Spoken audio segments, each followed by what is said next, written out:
आपको बताएं कि कराची के नस्ला टावर का मसला संगीन हो गया है।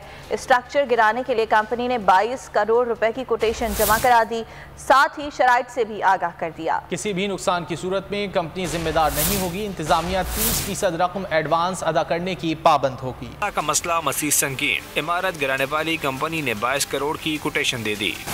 टावर गिराने में 60 दिन दरकार होंगे। कोटेशन की कॉपी बोल न्यूज ने हासिल कर लिया। टावर को कंट्रोल डिमोलेशन के जरिए गिराने के लिए तैयार कोटेशन के मुताबिक हाईटेक कंपनी ने मुत्तहदा अरब अमारात में मौजूद ग्रैंड बिल्डिंग डिमोलेशन कंपनी से राब्ते के बाद कोटेशन जमा कराई। ग्रैंड डिमोलेशन कंपनी को थर्ड पार्टी कॉन्ट्रैक्ट के लिए राब्ता किया गया। कंपनी ने कोटेशन में अपनी शराइत भी वाज़ेह कर रखी हैं, जिसके तहत अगर किसी चीज़ का नुकसान या गलती हुई तो कंपनी इसके जिम्मेदार नहीं होगी।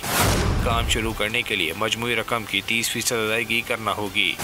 30% अदायगी इमारत के नाम स्ट्रक्चर सामान को हटाने के लिए अदा की जाएगी। 20% अदायगी ट्रेलिंग के वक्त, जबकि ब्लास्ट करते वक्त और मलबा उठाने के लिए 10% अदायगी करना होगी। कंपनी और इंतजामिया के दस्तावेजी मुआहदे के बाद ही काम शुरू किया जाएगा। इसके अलावा कंपनी को इमारत की मुकम्मल ड्राइंग फराहम करना लाजमी होगा। दूसरी जानिब गुलशन इकबाल तिजोरी हाइट्स को मिस्मार करने से मुतालिक अदालती अहकामात को 15 रोज गुजर गए। अब तक इमारत गिराने का सिलसिला शुरू न हो सका। बिल्डर ने अदालत को 1 माह में तिजोरी टावर और स्ट्रक्चर मिस्मार करने की यकीन दहानी करा रखी है। और इसी वाले से बात करेंगे। हमारे साथ मौजूद है तजियाकार यास्मीन ताहा। यास्मीन साहिबा, बहुत शुक्रिया आपके वक्त का। यास्मीन साहब एक जानिब जो है वो मकीन जो है उनकी दादरसी अब तक नहीं हुई है, जबकि जिस कंपनी को गिराने का ठेका दिया जा रहा है उसने 22 करोड़ रुपए तलब कर लिए हैं। क्या समझती हैं आप, क्या होने जा रहा है? अस्सलाम वालेकुम। देखिए जी, एक बिल्डिंग को गिराने का ये जो फैसला है ना, इस पर आवाम को बहुत तहफ़्फ़ुज़ात हैं। किसी के बात ये समझ नहीं आ रही है कि अगर एक चीज़ बनी है तो जब वो बनी थी तो इस दौरान उसमें सारी कार्रवाई हुई थी, बिजली के कनेक्शन लिए गए होंगे, गैस के कनेक्शन लिए गए होंगे।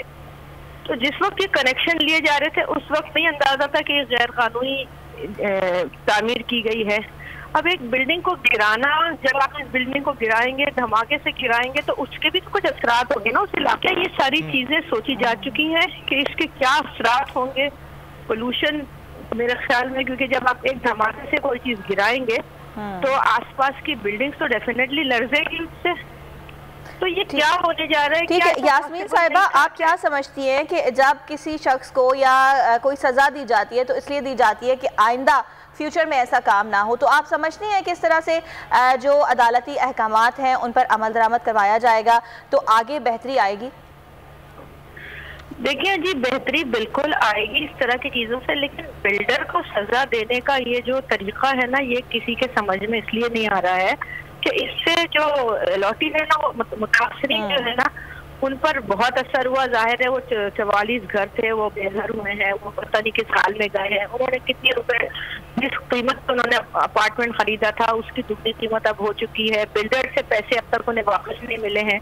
तो इसमें एक तरीका होता है, जब कोई अपार्टमेंट पूरा एक प्रोसेस होता है उसका, आबाद उनका एक इदारा है, वहाँ से उनकी रजिस्ट्रेशन होती है, अखबारों में इश्तेहारात होते हैं। तो ये सारी चीजें उस वक्त कंट्रोल की जानी चाहिए थी। इस वक्त जो कुछ होने जा रहा है तो कराची तो पूरा भरा हुआ है गैर कानूनी तामीरात से। तो लोगों के समझ में सिर्फ ये नहीं आ रहा है कि मखसूस जगहों पे ये हो रहा है। तो मैं आपको एक सबसे बड़ी मिसाल दूं कि मेहरान टाउन जो है वो पूरा कब्जा माफिया का पूरा जंगल बना हुआ है, वहाँ पर इस तरह की कोई कार्रवाई क्यों नहीं होती सर? अच्छा यास्मीन साहिबा, आप क्या समझती हैं, क्या SBCA के खिलाफ कार्रवाई नहीं होनी चाहिए थी, बिल्डर के खिलाफ कार्रवाई नहीं होनी चाहिए थी पहले, ताकि आवाम को जो है उनकी रकम मिल सकती? जी मैं यही कह रही हूँ कि अगर बिल्डर इसका जिम्मेदार है, मतलब सजा तो आवाम को मिल रही है ना, जो लोग रह रहे थे। पर बिल्डर की सजा कहीं समझ में नहीं आ रही कि बिल्डर को क्या सजा दी गई। और SBCA ने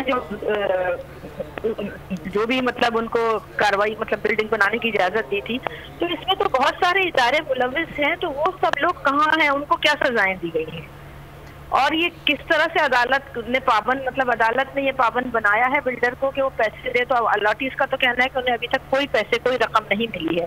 तो ये तो सारी जिंदगी फिर बिल्डर के पीछे भागते रहेंगे ना। तो बिल्डर को जो सजा मिल रही है वो सामने आनी चाहिए। ठीक है, बिल्डर को सज़ा दी जानी चाहिए। और ये जो तमाम तर मामला है, जाहिर है कि जो लोग वहाँ पर रहते थे उनका नुकसान सबसे ज़्यादा हो रहा है। यास्मीन ताहा साहिबा, आपने हमसे बात की, वक्त दिया, बहुत शुक्रिया आपका।